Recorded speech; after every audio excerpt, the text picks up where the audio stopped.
হে কৃষ্ণ করুণা সিন্ধু দীনবন্ধু জগৎপথে গোপেশু গোপিকাকান্ত রাধাকান্ত নমস্তুতে। নমস্কার, সামনেই জন্মাষ্টমী, তাই জন্মাষ্টমীতে গোপালের 56 ভোগের মধ্যে তালের বড়া একটি ভোগ। চলুন সেই তালের বড়ার রেসিপিই দেখাই। প্রথমে তালের খোসা ভালো করে ছাড়িয়ে নিয়ে তালের আটি বার করতে হবে। সেই আটি ঘষে তালের পাল্প বার করে নিতে হবে।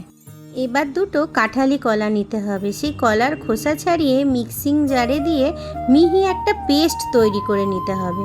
আপনারা চাইলে এই কাজটি হাতেও করতে পারেন।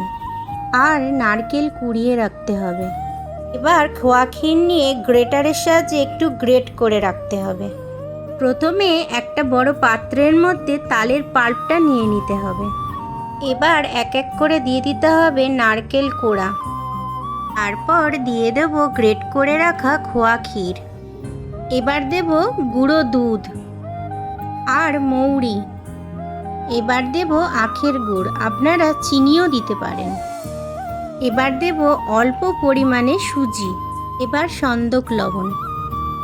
এবার পরিমাণ মতো ময়দা। তালের বড়া সফট হওয়ার জন্য দিয়ে দেব 1 চামচ ঘি। এবার সব কিছু উপকরণ একসঙ্গে মিশিয়ে নিয়ে ভালো করে মাখতে হবে। মাঝে ওই কলার পেস্টটা দিয়ে মেখে রেখে দিতে হবে আধ ঘন্টা। আধ ঘন্টা পর কড়াই গরম করে তাতে কাচ্চিঘানি মাস্টার্ড অয়েল দিয়ে গরম করতে হবে। তেল গরম হয়ে গেলে এক এক করে বড়া তাতে ছেড়ে দিতে হবে। এবার বড়াগুলো মিডিয়াম হিটে ভালো করে ভেজে নিয়ে তুলে রাখতে হবে। এইভাবে করলে বড়াগুলো যেমন সফট হবে তেমনি সুস্বাদু হবে। এইভাবে বানিয়ে গোপাল সোনাকে ভোগ দিন জন্মাষ্টমীতে।